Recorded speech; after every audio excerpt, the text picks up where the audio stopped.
Neste fascículo, Instrumentos Possíveis para uma Intervenção nas Cidades, temos como objetivo apresentar ao nosso leitor e ao nosso participante toda a linha do tempo institucionalizada, construída ao longo desses 80 e poucos anos que estamos falando de patrimônio no Brasil. O objetivo é trazer os marcos temporais que já foram apresentados nos 11 primeiros fascículos. E, a partir daí, trazer outras discussões de como podemos, a partir desses marcos, a partir dessas ações, trabalhar em sala de aula, nas comunidades, nos espaços culturais, com toda a sociedade, a partir de filmes, sites, livros, redes sociais, ações comunitárias, de como podemos pensar, proteger e preservar o nosso patrimônio cultural. O tema deste módulo é Instrumentos Possíveis para uma Intervenção nas Cidades, parte 2. Vamos agora embarcar nessa viagem por nossa linha do tempo patrimonial. Vamos começar falando sobre a Inspetoria de Monumentos Nacionais. A Inspetoria foi criada em 1934 dentro do Museu Histórico Nacional. A partir dali, outras ações foram sendo pensadas. Em 1936, foi elaborado o primeiro anteprojeto para se pensar um lugar de guarda e de preservação do nosso patrimônio cultural. Em 1937, é instalado e institucionalizado o Serviço de Patrimônio Histórico e Artístico Nacional, que teria como missão preservar os bens materiais do nosso país e os bens arquitetônicos. Já se pensava também nesse período os bens etnográficos, antropológicos, mas muito pouco foi salvaguardado e foi protegido nesse período. Tudo se transformou e se voltou muito para o nosso patrimônio arquitetônico. Igrejas, fontes, centros históricos. Vale ressaltar que o nosso primeiro centro histórico preservado é o Centro Histórico de Ouro Preto, que todo mundo ou já ouviu falar ou já conhece de algum livro que estudamos ao longo de nossas vidas, quando fala do período barroco, da exploração do ouro no nosso país. Depois disso, temos na década de 40 a criação do Conselho Internacional de Museus e 2 anos depois a criação de um comitê aqui no Brasil. Estamos sempre trabalhando junto com as discussões internacionais, com a Unesco, caminhamos sempre paralelos a isso. Em 50, década de 50, é realizado no Brasil o primeiro seminário sobre ação educativa em museus. Os museus não eram espaços só de guarda, eram espaços também, e já eram pensados desde então, como lugares voltados para a educação, para o lazer, e essa função precisava ser discutida e repensada. Caminhamos para a década de 50 e 60, onde vários museus de pequenas cidades, de cidades maiores, os museus militares, todos esses são pensados e são construídos. Sem falar que esse período, que compreende entre 30 e entre 60, é considerado o período áureo do patrimônio e da museologia no Brasil. É o período que são criados os maiores museus, que contam as histórias nacionais, o período que são preservados as igrejas, os templos, esses lugares que são os prédios históricos, que são considerados o berço da nossa arquitetura.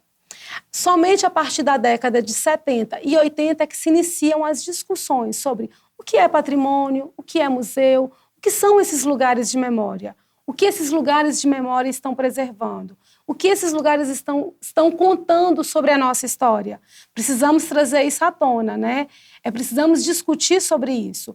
Os lugares de memória, o nosso patrimônio não é só pedra e cal, não é só aquilo que está dentro dos museus. É aquilo também que as comunidades, as escolas, as fábricas, lugares que a gente não imagina que são ou que tem, mas que tem muito patrimônio a ser contado. E precisamos trazer isso em evidência sempre. É uma discussão antiga e é nova, é contemporânea. Trazemos a década de 80 com a primeira publicação sobre educação patrimonial. Né? De pensar que a gente já vinha fazendo isso há 200 anos, mas é a primeira vez que se cria um roteiro prático de como cuidar e de como trabalhar com a educação patrimonial no país. Década de 90 é outro marco, várias discussões, pensado os primeiros comitês para se pensar o patrimônio imaterial, os lugares de memória, as festividades, os cantos, a música. E o século XXI, ele vem para regulamentar toda a questão do nosso patrimônio imaterial no Brasil. É um século que vem trazer muitas discussões sobre qual é o nosso papel enquanto sociedade, para discutir qual é o papel do Estado perante o nosso patrimônio. É criado a lei que protege o patrimônio imaterial. O primeiro bem a ser registrado como nosso patrimônio é um registro indígena, é uma manifestação cultural do Amapá. Se desloca esse lugar da preservação da memória, da salvaguarda do nosso patrimônio, sai do eixo sudeste e vai para o norte do país. Isso é muito importante de ser discutido e de ser ressaltado. A partir daí, várias discussões, várias cartas patrimoniais, a legislação brasileira e a legislação internacional vem dialogando, vem trazendo novos momentos e novas discussões.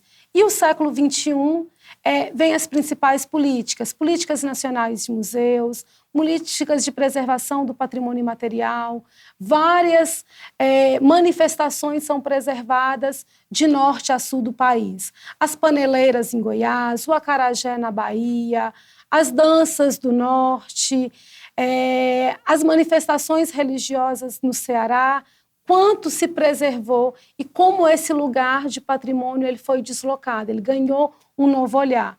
Então, a nossa linha do tempo, ela é rica, ela traz os marcos principais acadêmicos, institucionalizados, mas precisamos também pensar como a nossa sociedade, como as redes foram criadas e foram planejadas, os primeiros pontos de memória, tudo isso traz à tona o que é o nosso patrimônio. O nosso patrimônio não é só pedra e cal e não é só o que está dentro dos museus. O nosso patrimônio é tudo aquilo que salvaguardamos nas nossas casas, nas nossas famílias, nas nossas comunidades, nos nossos bairros e nas nossas cidades.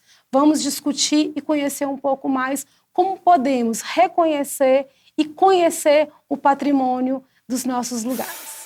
Agora vamos explorar novas possibilidades de pensar o patrimônio cultural no Brasil.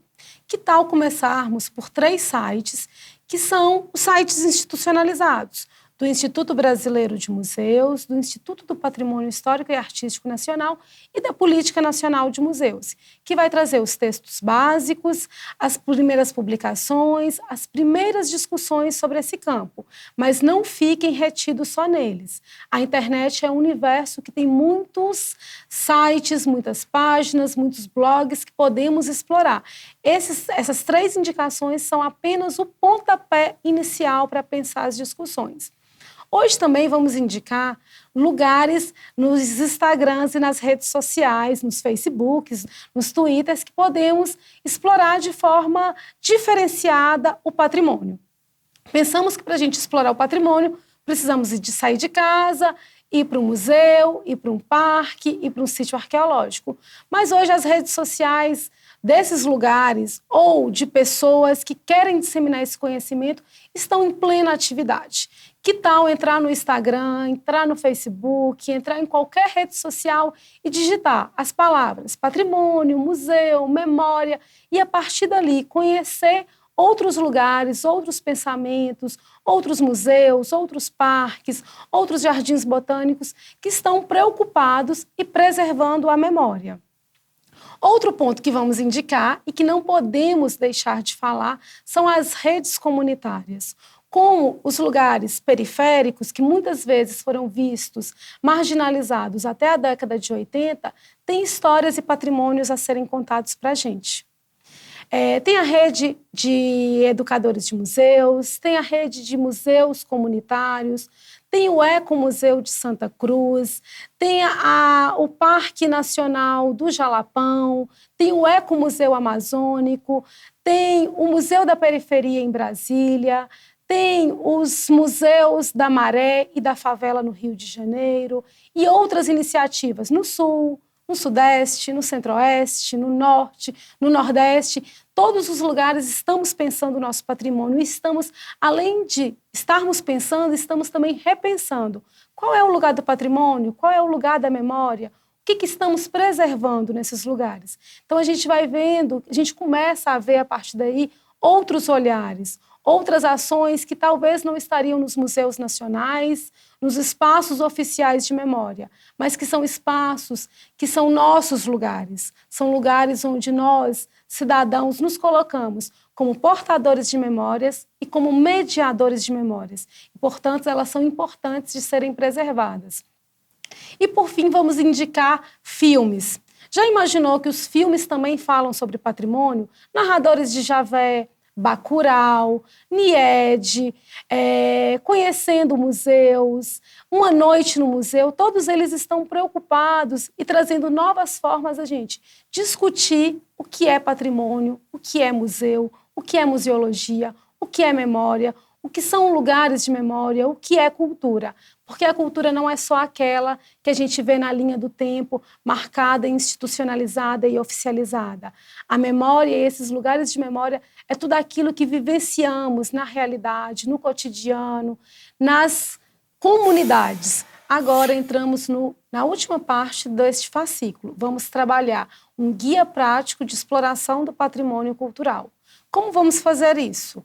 Vamos voltar na linha do tempo e vamos trabalhar, a partir de como ela foi construída, a construção de uma árvore genealógica de algum familiar, de alguma pessoa da comunidade, de algum membro que você considere, ou de alguma personalidade que também você considere importante montar. Onde nasceu, onde estudou, com quem conviveu, quais foram os pontos importantes da vida dessa pessoa.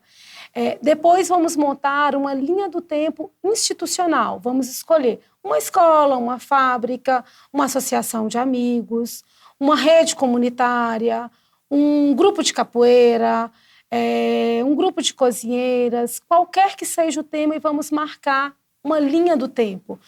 Quando foi criado, por quem foi criado, quais foram os momentos de conquistas, de perdas, como essa linha do tempo ela foi construída para esses dois lugares. E depois nós vamos compartilhar com outras pessoas, porque o ideal é que essa linha do tempo ela seja construída de forma coletiva, que outras pessoas possam vir colaborar e agregar conhecimento, fatos e marcos que muitas vezes nós não enxergamos e que o outro vai trazer como novidade ali naquele momento.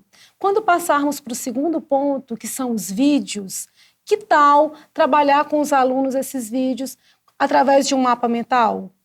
O que esse vídeo fala? Qual é o tema? Qual é o patrimônio que está sendo pensado e preservado? Quais são as principais falas que trazem a abordagem do patrimônio? Qual é o principal conteúdo? Qual é a música que chama atenção? A criação de um mapa mental ajuda muito a memorizar e a divulgar aqueles conhecimentos de forma prática. E que tal irmos para uma rede social e no nosso Instagram, ou no nosso Facebook, ou no nosso perfil, começarmos a divulgar lugares que vamos visitar? Talvez outras pessoas vão passar a visitar e a se preocupar com o patrimônio e conhecer o patrimônio a partir do seu olhar. Há toda uma potencialidade de exploração de conteúdo nas redes sociais e em lugares físicos. Que tal arrumar a bolsinha hoje, sair e conhecer um novo museu na sua cidade?